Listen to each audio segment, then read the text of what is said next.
आपका मेरे चैनल भक्ति का ज्ञान में हार्दिक स्वागत है। प्रिय भक्तगण, आज हम आपको एक कथा का श्रवण करा रही हूँ जो सुनने मात्र से आपके जीवन में सुख, संपत्ति और धन की वर्षा होगी। तो चलिए कथा को प्रारंभ करते हैं। भगवान शिव माता पार्वती को बताते हैं, मनुष्य को घर खाली नहीं रखना चाहिए। फिर माता पार्वती पूछती हैं, हे प्राणनाथ, ऐसा क्यों? फिर भगवान शिव कहते, हे देवी, आज मैं आपको कहानी के माध्यम से बताने जा रहा हूँ। कृपया इस कहानी को ध्यान से सुने और देखें। अगर आप यह कहानी सुन रहे हैं तो पूरा सुनिए।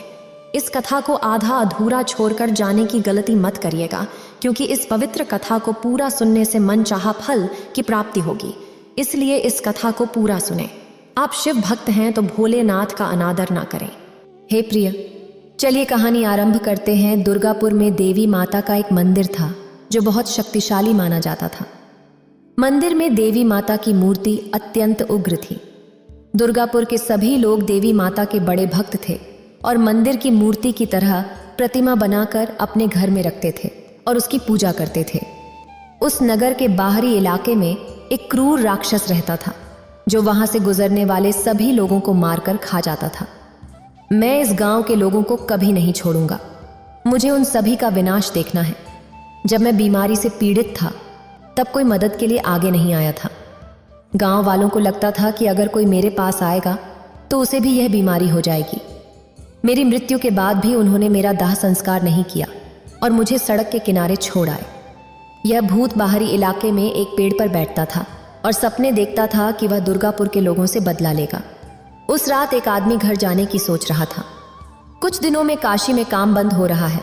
इस महीने किसी तरह चला लूं, अगले महीने गांव में ही काम ढूंढना पड़ेगा, नहीं तो मेरा परिवार कैसे चलेगा।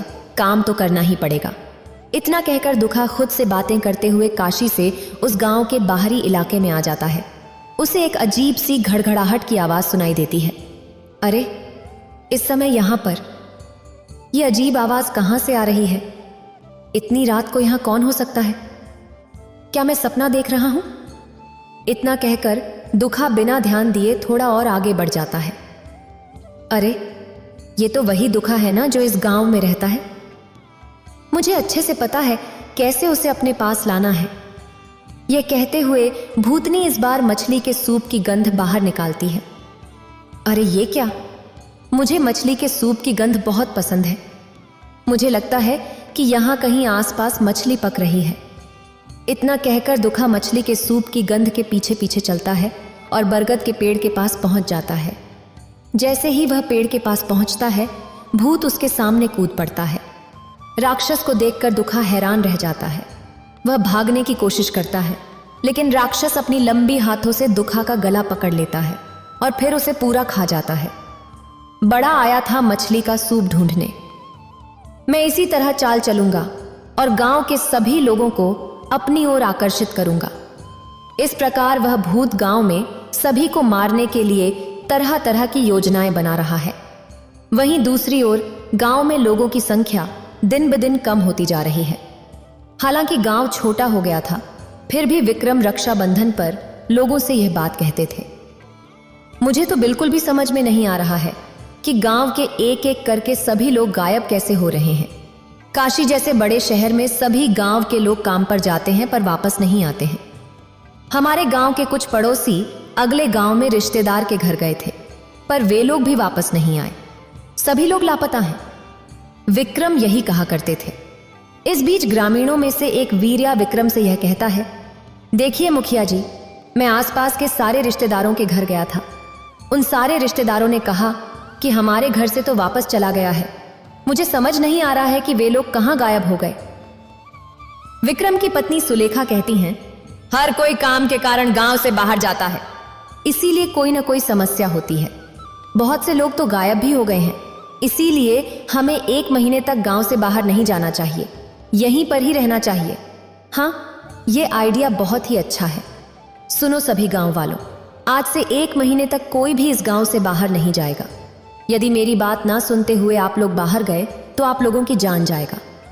जब ग्राम प्रधान ने ऐसा कहा तो गांव के सभी लोग गांव से बाहर जाने से डरने लगे और उस दिन से कोई भी बाहर नहीं जा रहा था, क्योंकि कोई भी गांव पार नहीं कर रहा था। इसीलिए शैतान मन में ऐसा ही सोचता रहता है, अरे इस गांव के लोगों को क्या हो गया है? कोई बाहरी इलाके में क्यों नहीं आता? शायद उन्हें भी समझ आ गया है कि गांव पार करने में खतरा हो सकता है। लेकिन कोई बात नहीं, मैं उन्हें नहीं छोड़ूंगा। अगर वे गांव नहीं पार करेंगे तो मैं गांव के अंदर आकर उन्हें मार डालूंगा। इतना कहकर भूत पेड़ छोड़कर गांव में प्रवेश कर जाता है। उस रात माला नाम की महिला कुएं से घर पर पानी ला रही थी। ये माला तो दिखने में बहुत ही सुंदर है, लेकिन इसके मन में थोड़ी भी दया नहीं है। मुझे इसने एक भी दिन खाना नहीं दिया, अब तो मैं इसे नहीं छोड़ूंगा। इतना कहकर राक्षस पीछे से आता है और माला पर हाथ डालता है। माला पीछे मुड़कर देखती है तो उसे क्रूर राक्षस दिखाई देता है। भूत को देखकर माला जोर जोर से चिल्लाती है और वहां से भागती है। माला अपने घर के अंदर चली जाती है। भूत घर के अंदर भी माला का पीछा करने की कोशिश करता है, लेकिन राक्षस घर में प्रवेश नहीं कर सकता। अगर भूत ने घर के अंदर कदम रखा तो आग जल उठती है। माला भी ये सब देख रही है।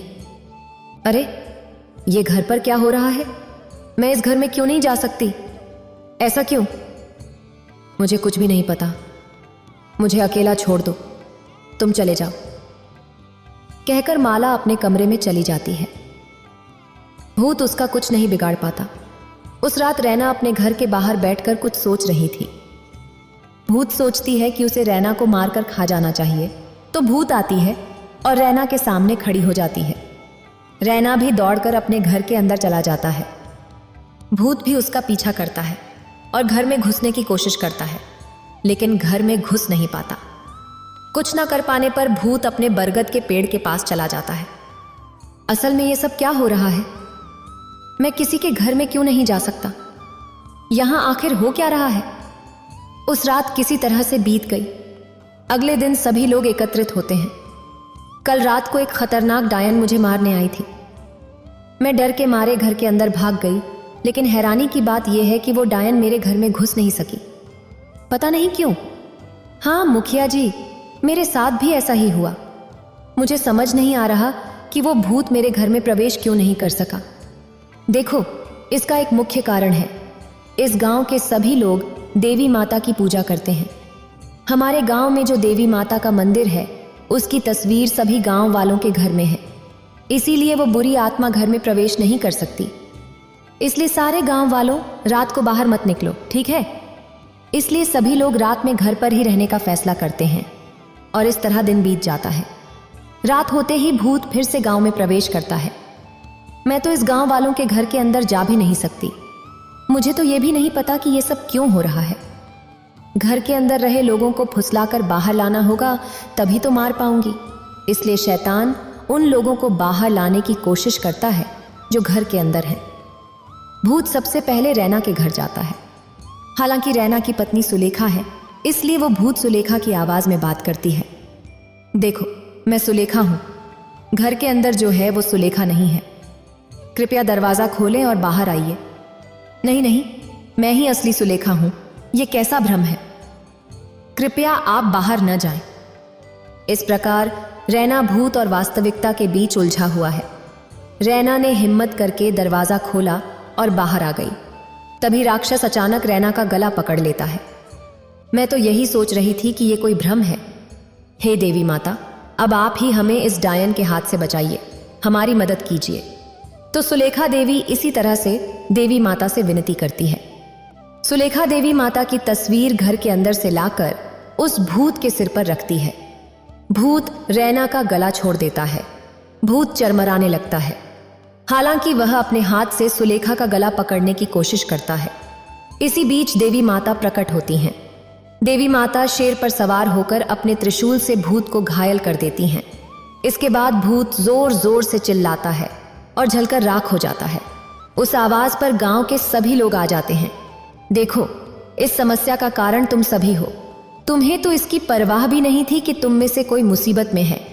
इसीलिए वह बीमारी के कारण मरकर भूत बन चुकी थी।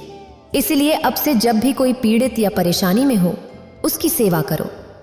इस प्रकार देवी माता गांव में सभी को बताती हैं। इस प्रकार दुर्गापुर गांव को भूतों के आतंक से बचाया और फिर देवी माता गायब हो गईं। उस दिन के बाद से नगर में सभी गांव वाले बहुत खुशी से रहने लगे। उसी गांव में अन्नपूर्णा नाम की एक स्त्री रहती थी। उसके पति का नाम अजय है। अजय की माँ का नाम गौरी है और पिता का नाम शंकर है। दुर्भाग्य से उनका पूरा परिवार अत्यंत गरीबी में जीवन यापन कर रहा था। उनके लिए कठिन समय से गुजरना बहुत कठिन था। गौरी और शंकर दोनों बूढ़े थे और कोई काम नहीं कर पाते थे। अजय ही एक छोटी सी फैक्ट्री में काम करता था। पूरा परिवार उसकी सैलरी पर निर्भर था। अन्नपूर्णा भगवान के प्रति बहुत भक्ति रखती थी और सदैव भगवान की आराधना करती रहती थी। माँ जी, क्या बात है?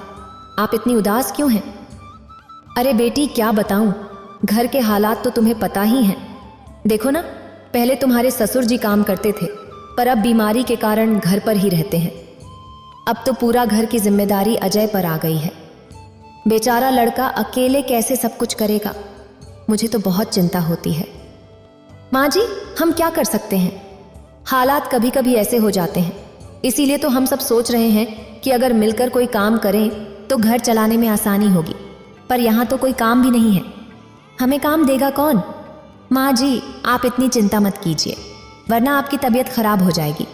भगवान की कृपा से सब ठीक हो जाएगा, गौरी से कहती हैं। दूसरी ओर अजय सुबह जल्दी उठता है, तैयार होता है और फैक्ट्री चला जाता है। वह पूरे दिन फैक्ट्री में कड़ी मेहनत करता है। उस दिन 2 अरैये मई का तोज़ा बज रहा था। अजय वेतन के पैसे लेने के लिए अपने मालिक के पास गया। अरे अजय, ये लो इस महीने की सैलरी। कल से फैक्ट्री में मत आना, क्योंकि हम पुराने कर्मचारियों को निकाल रहे हैं और कुछ नए लोगों को कम पर रखेंगे। सर, आप ऐसा कैसे कर सकते हैं? आपके वेतन से ही तो मेरा घर चलता है। प्लीज सर, मुझे नौकरी से बाहर मत निकालिए, मैं बर्बाद हो जाऊंगा। देखो, मैं केवल इस कंपनी का मैनेजर हूं। यह फैसला मेरा नहीं है। यह फैसला फैक्ट्री के मालिक और उनके अधिकारियों ने लिया है। सिर्फ तुम ही नहीं, इस फैक्ट्री के सभी पुराने कर्मचारियों को निकाल दिया गया है। इसमें मैं कुछ नहीं कर सकता, राघव का कहना है। फिर अजय बहुत दुखी होकर घर जाता है। अरे क्या बात है, आप इतने उदास क्यों हो? क्या हुआ, बताइए ना। आपको ऐसे हाल में देखकर मुझे भी बहुत कष्ट हो रहा है। बताइए ना, क्या हुआ? सच सच बोलिए। सैलरी का पैसा इस महीने आ गया है, पर जो नौकरी थी वो चली गई है। मतलब आप ये सब क्या कह रहे हो? मुझे तो कुछ भी समझ में नहीं आ रहा। उस फैक्ट्री में सभी पुराने कर्मचारियों को निकाल दिया है और कुछ नए लोगों को काम पर रखा है। मुझे भी कह दिया है कि कल से मत आना। अरे बेटा, तुम ये सब क्या कह रहे हो? तुम्हारी नौकरी चली गई? अब क्या होगा? ये मेरे घर कैसे चलेगा? हम सब तो तुम्हारे ऊपर ही निर्भर थे। अब कैसे क्या होगा? मुझे तो बहुत ही चिंता हो रही है। हाँ माँ, मैं भी यही सोच रहा था। आजकल नई नौकरी ढूंढना बहुत ही मुश्किल है माँ, बहुत ही मुश्किल। इस तरह नौकरी चले जाने पर अजय को बहुत दुख होता है। फिर अन्नपूर्णा ने अजय को सांत्वना दी। जैसे ही अजय की नौकरी चली गई, पूरा परिवार सदमे में आ गया। वेतन के पैसे से घर का किराया देते थे और बची हुई पैसे से कुछ अनाज खरीदते थे। उसी अनाज से वे अपना गुजारा करते थे। दूसरी ओर अजय नौकरी के लिए पूरे गांव में भटकता रहता है। दूसरी ओर शंकर का स्वास्थ्य और भी ज्यादा खराब हो गया। क्या हुआ जी, आप इतने खास क्यों रहे हो? आपकी तबीयत ठीक नहीं है क्या? मैं क्या कहूं, इस दुर्गा का दर्द मैं शब्दों में बयान नहीं कर सकता। पिताजी, गांव के अंत में एक अस्पताल है, चलिए हम आपको वहां ले चलते हैं। पर बहू, अस्पताल जाएंगे तो पैसे कहां से आएंगे? देखिए माँ जी, आप सही कह रही हो, पर पिताजी की हालत बहुत ही खराब है। उन्हें ऐसे हालत में घर पर नहीं रख सकते। मैंने सुना है कि उस अस्पताल में एक अच्छे डॉक्टर हैं जो गरीबों का मुफ्त में इलाज करते हैं। चलिए ना माँ जी, हम वहां चलते हैं, देखते हैं। उसके बाद अन्नपूर्णा गौरी और शंकर को लेकर अस्पताल जाती है। अस्पताल के डॉक्टर शंकर का परीक्षण करेंगे। फिर डॉक्टर बोले, देखिए आपके ससुर जी बहुत ही कमजोर हो गए हैं। उन्हें सही से भोजन लेना चाहिए, कम से कम 3 बार अच्छे से खाना पीना चाहिए। आप लोग अच्छे से उनका ध्यान रखिए, पौष्टिक भोजन खिलाइए और दूध भी पिलाइए, नहीं तो कमजोरी नहीं जाएगी। डॉक्टर की बात सही थी, इसलिए वे अस्पताल से बाहर आ जाते हैं। असल में माँ जी, हम सब तो बहुत दिनों से एक वक्त का ही खाना खा रहे हैं। इसी कारण पिताजी इतने बीमार हो गए। पता नहीं हम सबको इस परेशानी से कब छुटकारा मिलेगा। माँ जी, आप एक काम कीजिए, पिताजी को लेकर घर जाइए, मैं बाजार में जाकर कुछ सब्जियां लेकर आती हूँ। इतना कहकर गौरी और शंकर घर चले जाते हैं। अन्नपूर्णा अपने पास मौजूद किराने का सामान लेकर सब्जी खरीदने जाती है। सब्जियों के दाम लगातार बढ़ते जा रहे हैं। दुर्भाग्य से कोई भी पूरी सब्जियां नहीं खरीद सकता। वो कुछ नहीं कर पाती और हाथ पर हाथ रखकर घर चली जाती है। हे भगवान, हमारी समस्या को दूर कीजिए। मैं ये कष्ट सह नहीं सकती, हमारे कष्ट को दूर कीजिए। इस प्रकार अन्नपूर्णा अपने आप से बातें करती रहती है। इसी बीच एक खूबसूरत महिला अन्नपूर्णा के पास आती है। वह औरत देखने में बहुत सुंदर है। क्या बात है, तुम इतनी उदास क्यों लग रही हो? आप कौन हैं?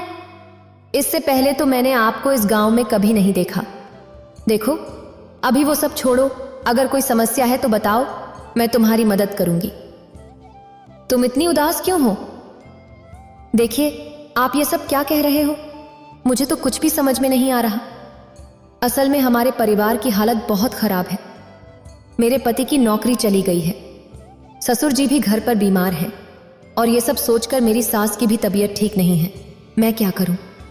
मुझे तो कुछ भी समझ में नहीं आ रहा। अपने परिवार को कैसे खुश रखूं? देखो, ये सब पिछले जन्म के कर्मों के कारण ही हो रहा है। कर्म से कोई बच नहीं सकता। अब आप सबको भगवान ही बचा सकते हैं। तुम एक काम कर सकती हो, देवी माता की आराधना कर सकती हो। मैं तो हर दिन देवी माता की पूजा करती हूँ। देखो, तुम सब पहले इस समय आर्थिक समस्या से जूझ रहे हो, इसलिए सबसे पहले माता लक्ष्मी की पूजा करनी होगी। आने वाला महीना शुभ है, उस महीने से शुरू करो। तुम्हें उस वक्त पर लक्ष्मी की पूजा करनी चाहिए। ये व्रत पूर्णिमा के पहले शुक्रवार को ही करना चाहिए। समझी लक्ष्मी व्रत कैसे होता है? अरे, ये व्रत तो नाम में ही छुपा हुआ है। तुम्हें समझ में नहीं आया? ये व्रत तो माता लक्ष्मी के लिए ही किया जाता है। पता है तुम्हें, कुछ दिन पहले एक गरीब महिला के सपने में देवी माता आकर कहती हैं कि अगर वो महीने में ये व्रत करेगी तो बहुत जल्द ही धनी हो जाएगी।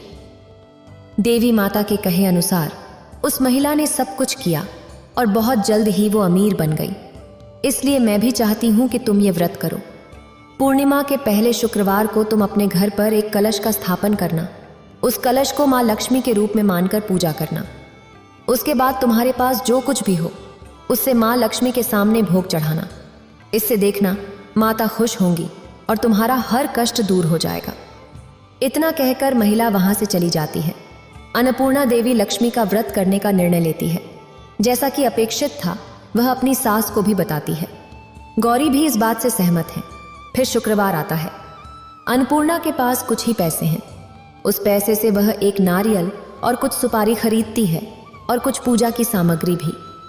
नारियल और पान के पत्तों से कलश बनाती है। कलश को देवी के रूप में पूजा जाता है। वह अपने पास मौजूद फलों को प्रसाद के रूप में चढ़ाती है। फिर दोनों सास बहू देवी के पास बैठकर प्रार्थना करती हैं। देवी लक्ष्मी, आपको अर्पित करने के लिए मेरे पास ये फल के अलावा और कुछ भी नहीं है।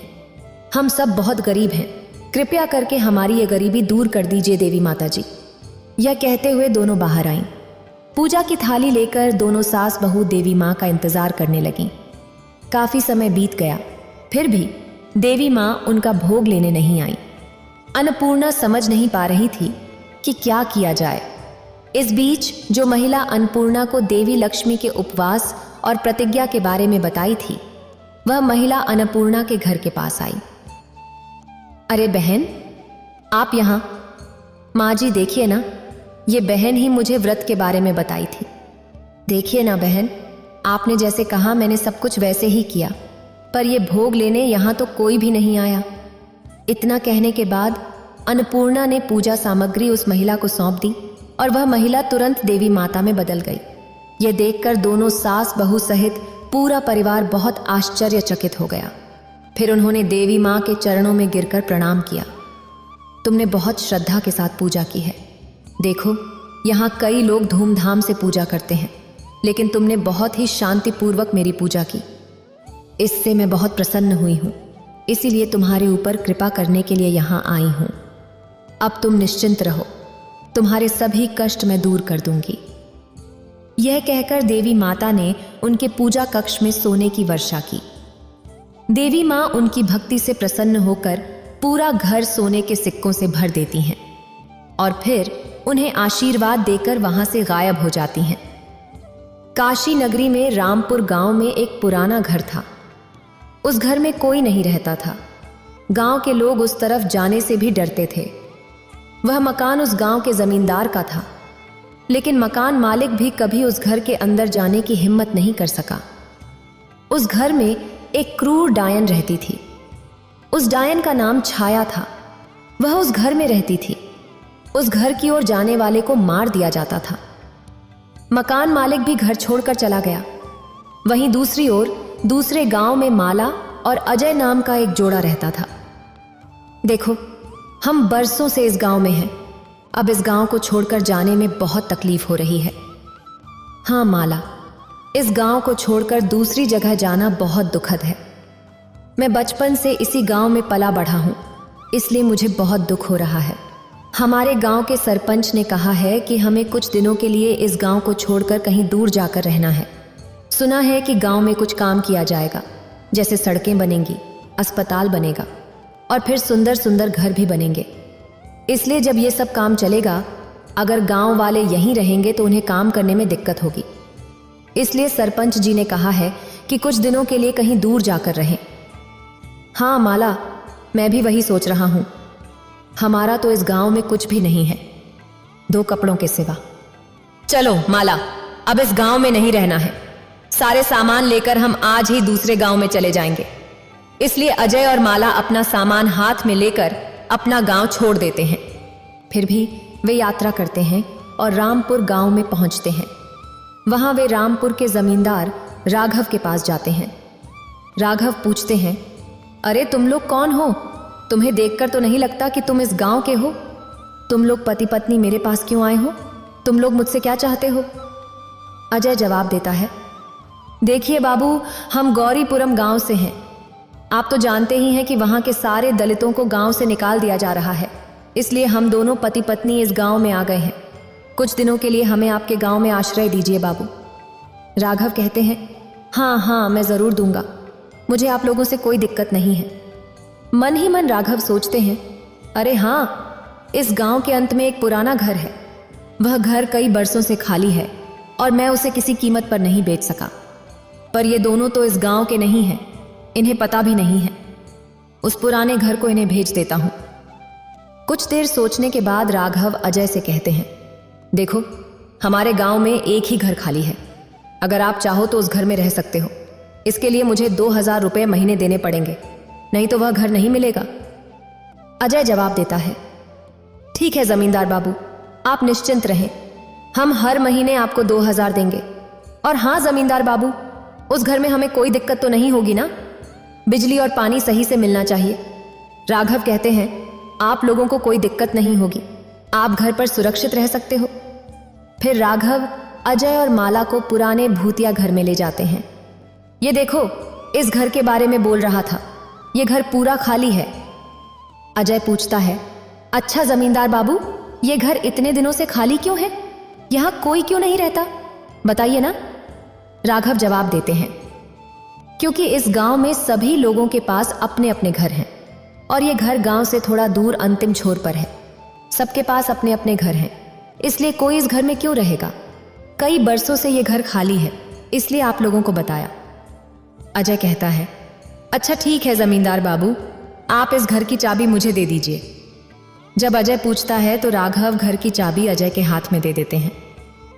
अजय ने घर का दरवाजा खोला। पूरा घर धूल से भरा हुआ था। अजय और माला दोनों घर के अंदर गए, लेकिन उस घर का मालिक राघविया जितनी जल्दी हो सके वहां से भागने की कोशिश करने लगा। यह देखकर अजय ने कहा, अरे क्या हुआ जमींदार बाबू, अब घर के अंदर नहीं आएंगे? राघविया ने जवाब दिया, अरे नहीं, ऐसी कोई बात नहीं है, मुझे एक जरूरी काम याद आ गया है। आप लोग अंदर जाओ, घर की अच्छे से सफाई करो। मैं किसी और दिन आप लोगों से मिलने जरूर आऊंगा। इतना कहकर राघविया वहां से भाग गया। अजय और माला घर के अंदर गए और सफाई करने लगे। अजय ने कहा, अरे माला, मैंने कभी सोचा नहीं था कि इतने कम दाम में मुझे इतना अच्छा घर मिलेगा। यह घर तो हवेली जैसा है ना? इस प्रकार अजय और माला एक दूसरे से बात करते हुए घर की सफाई कर रहे थे। वहीं दूसरी ओर एक कमरे में छायावी डायन सोच रही थी, अरे लगता है कोई मेरे घर पे आया है। किसकी इतनी हिम्मत हुई मेरे घर पे आने की, जाके देखती हूँ। यह कहकर चुड़ैल अपने कमरे से बाहर निकल आई और दरवाजे के पीछे से अजय और माला को देखने लगी। अरे ये तो जमींदार राघव नहीं है, ये तो कोई और है। मैंने पहले कभी इन दोनों को इस गांव में नहीं देखा है। लगता है ये दोनों इस गांव में नए हैं, इसीलिए तो उन्हें मेरे बारे में कुछ भी नहीं पता और ये घर पे चले आए। हालांकि ये घर मेरा है, मैं इसे किसी को नहीं दूंगी और जो भी इस घर पे आएगा मैं उसे नहीं छोड़ूंगी। ऐसा कहते हुए छाया भी चुड़ैल को माला और अजय पर गुस्सा आ गया। अजय और माला दोनों पूरे दिन घर की सफाई करने के बाद पूरी तरह थक गए थे। थककर माला और अजय एक कमरे में सोने चले गए। उन्हें एक बिस्तर दिखाई दिया। अजय ने कहा, अरे माला देखो, इस घर में तो एक बिस्तर भी है। देखिए ये घर मकान मालिक का है, इसलिए जब भी वो यहाँ आते होंगे इस बिस्तर पर आराम करते होंगे, इसलिए ये बिस्तर यहाँ रखा है। तो अजय और माला उस बिस्तर पर सो जाते हैं। छाया डायन ये देखकर बहुत गुस्सा हो जाती है। इन दोनों की इतनी हिम्मत मेरे बिस्तर पर आकर सो गए, अब मैं इन दोनों को नहीं छोड़ूंगी। इतना कहकर छाया डायन पलंग के नीचे घुस जाती है और अपने लंबे नाखूनों से माला को खरोंचती है। माला के हाथ से खून बहने लगता है। आह देखिए ना, खून! अरे माला, तुम्हारे हाथ में खून कहां से आया? हाथ में कुछ लग गया है क्या? देखिए ना, पता नहीं, मैं तो सो रही थी, अचानक हाथ में जोर से खरोच आई। माला अजय से कहती हैं। इसी बीच बिस्तर हिलने लगता है और घूमने लगता है।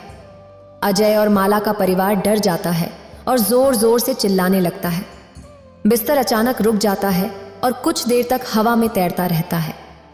अरे ये भी हवा में क्यों हिल रहा है? मुझे तो कुछ समझ में नहीं आ रहा है। बिस्तर हवा में तैरता हुआ अचानक जमीन पर गिर जाता है। अजय और माला बिस्तर से उतरकर हॉल में भागते हैं। उन्हें किसी की अजीब हंसी सुनाई देती है।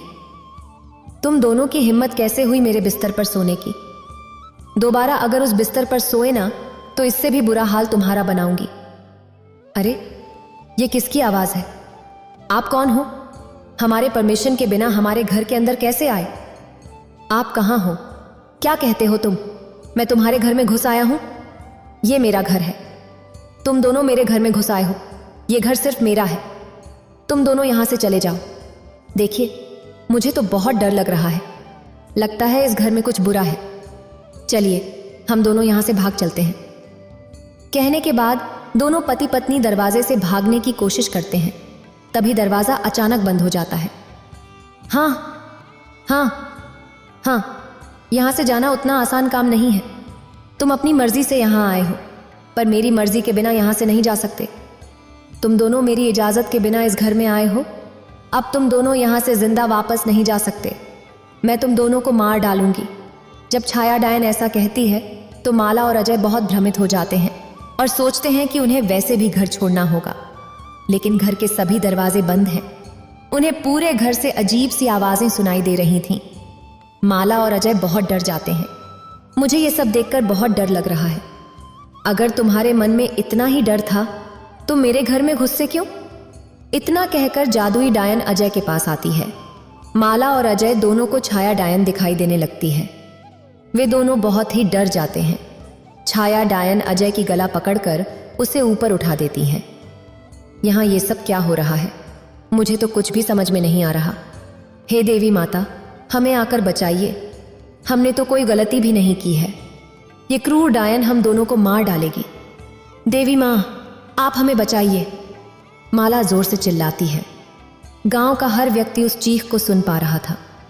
हर कोई उस पुराने घर में आता है। दूसरी ओर छाया डायन अजय का गला दबाकर उसे मार रही है। इसी बीच देवी माता प्रकट होती हैं। देवी माता अपनी त्रिशूल से छाया डायन को टुकड़े टुकड़े कर देती हैं और डायन जोर से चिल्लाती है और मर जाती है। हे देवी माता, आपने समय पर आकर हमारी जान बचाई, इसके लिए आपका बहुत धन्यवाद। हम दोनों बिना जानकारी के इस घर में आ गए थे और हमें कुछ भी नहीं पता था। आपने समय पर आकर हमारी जान बचाई। माला के साथ साथ गांव के सभी लोग देवी माता के दर्शन करते हैं। देवी माता सभी को आशीर्वाद देती हैं और फिर वहां से गायब हो जाती हैं। उस दिन से दंपति उस घर में आराम से रहने लगे। दुर्गापुर में देवी माता का एक मंदिर था जो बहुत शक्तिशाली था। मंदिर में देवी माता की मूर्ति अत्यंत उग्र थी। दुर्गापुर के सभी लोग देवी माता के बड़े भक्त थे। सभी लोग मंदिर की मूर्ति की तरह नक्शा बनाकर अपने घर में रखते थे और उसकी पूजा करते थे। उस नगर के बाहरी इलाके में एक क्रूर राक्षस रहता था जो वहां से गुजरने वाले सभी लोगों को मारकर खा जाता था। मैं इस गांव के लोगों को कभी नहीं छोड़ूंगी। मुझे उन सभी का विनाश देखना है। जब मैं बीमारी से पीड़ित थी तब कोई मदद के लिए आगे नहीं आया था, क्योंकि गांव वालों को लगता था कि अगर कोई मेरे पास आएगा तो शायद उसे भी यह बीमारी हो जाएगी। मेरी मृत्यु के बाद भी उन्होंने मेरा दाह संस्कार नहीं किया। मेरे जैसे अनाथ को ऐसे ही सड़क के किनारे छोड़ाए। तो भूत बाहरी इलाके में एक पेड़ पर बैठती थी और सपने देखती थी कि वह दुर्गापुर के लोगों को मार डालेगी और उनसे बदला लेगी। उस रात साम्य नाम का एक आदमी घर जा रहा था। कुछ दिनों के अंदर काशी में काम बंद हो रहा है। इस महीने में किसी तरह चला लूं।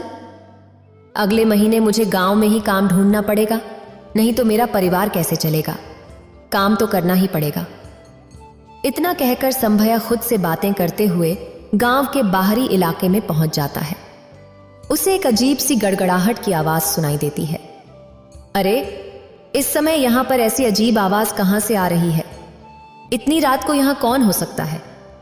क्या मैं सपना देख रहा हूं? इतना कहकर संभया बिना ध्यान दिए थोड़ा और आगे बढ़ जाता है। अरे, ये तो वही संभया है ना जो इस गांव में रहता है। मुझे अच्छे से पता है कैसे उसे अपने पास लाना है। यह कहते हुए वह भूतनी इस बार मछली के सूप की गंध बाहर निकालती है। अरे ये क्या? मुझे मछली के सूप की गंध बहुत पसंद है। मुझे लगता है कि यहाँ कोई आसपास मछली पका रहा है। इतना कहकर संभया मछली के सूप की गंध के पीछे चला जाता है। वह बरगद के पेड़ के पास पहुंचता है और जैसे ही वह पेड़ के पास जाता है, भूत उसके सामने कूद पड़ता है। क्रूर राक्षस को देखकर संभया हैरान रह जाता है। वह भागने की कोशिश करता है, लेकिन राक्षस अपनी लंबी हाथों से संभया का गला पकड़ लेता है, उसे पीसता है और फिर उसे पूरा खा जाता है। बड़ा आया था मछली का सूप ढूंढने। मैं इसी तरह चाल चलूंगी और गांव के सभी लोगों को अपनी ओर आकर्षित करूंगी। इस प्रकार वह भूत गांव में सभी को मारने के लिए तरह तरह की योजनाएं बना रही हैं। वहीं दूसरी ओर गांव में लोगों की संख्या दिन ब दिन कम होती जा रही है। हालांकि गांव छोटा हो गया था, फिर भी रुद्रिया रजबंदा के लोगों से यह बात कहते थे। मुझे तो बिल्कुल भी समझ में नहीं आ रहा है कि गांव के एक एक करके सभी लोग गायब कैसे हो रहे हैं। काशी जैसे बड़े शहर में सभी गांव के लोग तो काम पर जाते हैं पर वापस नहीं आते हैं। हमारे गांव के कुछ पड़ोसी अगले गांव में रिश्तेदार के घर गए थे, पर वे लोग भी वापस नहीं आए। सभी लोग लापता हैं। रुद्रया यही कहा करते थे। इस बीच ग्रामीणों में से एक वीरिया रुद्रया से कहता है, देखिए मुखिया जी, मैं आसपास के सारे रिश्तेदारों के घर गया था। उन सारे रिश्तेदारों ने कहा कि वे हमारे घर से तो वापस चले गए हैं। मुझे समझ नहीं आ रहा है कि वे लोग कहाँ गायब हो गए। वीरे की पत्नी सुलेखा कहती हैं, हर कोई काम के कारण गांव से बाहर जाता है, इसीलिए कोई ना कोई समस्या होती है। बहुत से लोग तो गायब भी हो गए हैं, इसीलिए हमें 1 महीने तक गांव से बाहर कहीं नहीं जाना चाहिए, यहीं पर ही रहना चाहिए। हाँ, ये आइडिया बहुत ही अच्छा है। सुनो सभी गांव वालों, आज से 1 महीने तक कोई भी इस गांव से बाहर नहीं जाएगा। यदि मेरी बात ना सुनते हुए आप लोग बाहर गए तो आप लोगों की प्लान टाट जाएगा। जब ग्राम प्रधान ने ऐसा कहा तो गांव के सभी लोग गांव से बाहर जाने से डरने लगे और उस दिन से कोई भी बाहर नहीं जा रहा था, क्योंकि कोई भी गांव पार नहीं कर रहा था। इसलिए शैतान मन में ऐसा ही सोचता रहता था, अरे इस गांव के लोगों को क्या हुआ, कोई बाहरी इलाका में क्यों नहीं आते? शायद वो लोग भी समझ चुके हैं कि गांव पार करने से खतरा हो सकता है। पर कोई बात नहीं, मैं उन सभी को नहीं छोड़ूंगी। अगर तुम गांव नहीं पार करोगे तो मैं गांव के अंदर आकर तुम सबको मार डालूंगी। इतना कहकर भूत पेड़ छोड़कर गांव में प्रवेश कर जाता है। उस रात माला नाम की महिला कुएं से घर पर पानी ला रही थी। ये माला तो दिखने में बहुत ही सुंदर है, लेकिन इसके मन में थोड़ी सी भी दया नहीं है। मुझे तो इसने एक भी दिन खाना नहीं दिया। अब तो मैं इस माला को नहीं छोड़ूंगी। इतना कहकर राक्षस पीछे से आता है और माला पर हाथ रख देता है। माला पीछे मुड़कर देखती है तो उसे क्रूर राक्षस दिखाई देता है। भूत को देखकर माला जोर जोर से चिल्लाते हुए वहां से भागती है। माला अपने घर के अंदर चली जाती है। भूत घर के अंदर भी माला का पीछा करने की कोशिश करता है, लेकिन राक्षस घर में प्रवेश नहीं कर सकता। अगर भूत ने घर के अंदर कदम रखा तो आग जल उठती है। माला भी ये सब देख रही है। अरे, ये घर पे क्या हो रहा है? मैं इस घर में क्यों नहीं जा सकती? ऐसा क्यों? मुझे तो कुछ भी नहीं पता। मुझे अकेला छोड़ दो क्रूर राक्षस, तुम चली जाओ। कहकर माला अपने कमरे में चली जाती है और भूत उसकी कुछ नहीं बिगाड़ पाता। उस रात रैना अपने घर के बाहर बैठकर कुछ सोच रही थी। भूत सोचती है कि उसे रैना को मारकर खा जाना चाहिए, तो भूत आती है और रैना के सामने खड़ी हो जाती है। रैना भी दौड़कर अपने घर के अंदर चला जाता है। भूत भी रैना का पीछा करता है और घर में घुसने की कोशिश करता है, लेकिन घर में घुस ही नहीं सकता। कुछ न कर पाने पर भूत अपने बरगद के पेड़ के पास चली जाती है। असल में ये सब क्या हो रहा है? मैं किसी के घर में क्यों नहीं जा सकती? यहां आखिर हो क्या रहा है? उस रात किसी तरह से बीत गई। अगले दिन सभी लोग एकत्रित होते हैं। कल रात एक क्रूर डायन मुझे मारने आई थी क्नॉइस। मैं तो घबराकर घर के अंदर भाग गई, पर हैरानी की बात यह है कि वो डायन मेरे घर में घुस नहीं सकी। पता नहीं क्यों। हाँ, सही कहा मुखिया जी, मेरे साथ भी ऐसा ही हुआ।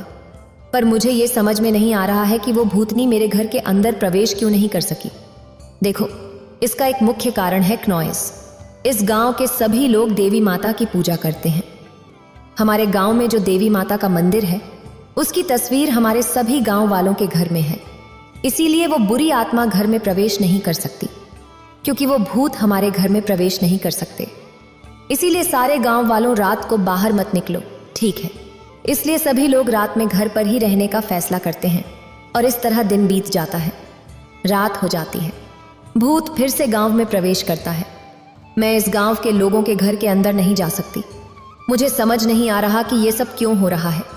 घर के अंदर मौजूद लोगों को बाहर लाना होगा, तभी मैं उन्हें मार पाऊंगी। इसलिए शैतान उन लोगों को बाहर लाने की कोशिश करता है जो घर के अंदर हैं।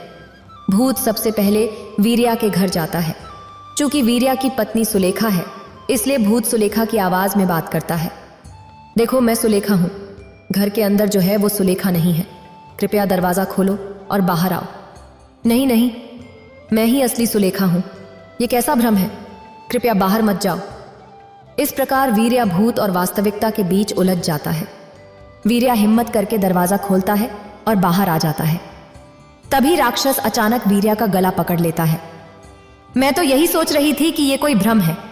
हे देवी माता, अब आप ही हमें इस डायन के हाथ से बचाइए, हमारी मदद कीजिए। इस प्रकार सुलेखा देवी माता से विनती करती हैं। सुलेखा देवी माता की तस्वीर घर के अंदर से लाकर भूत के सिर पर रखती है। भूत वीरिया का गला छोड़ देता है और चरमराने लगता है। हालांकि वह अपने हाथ से सुलेखा का गला पकड़ने की कोशिश करता है। इसी बीच देवी माता प्रकट होती हैं। देवी माता शेर पर सवार होकर अपने त्रिशूल से भूत को घायल कर देती हैं। इसके बाद भूत जोर जोर से चिल्लाता है और जलकर राख हो जाता है। उस आवाज पर गांव के सभी लोग आ जाते हैं। देखो, इस समस्या का कारण तुम सभी हो। तुम्हें तो इसकी परवाह भी नहीं थी कि तुम में से कोई मुसीबत में है।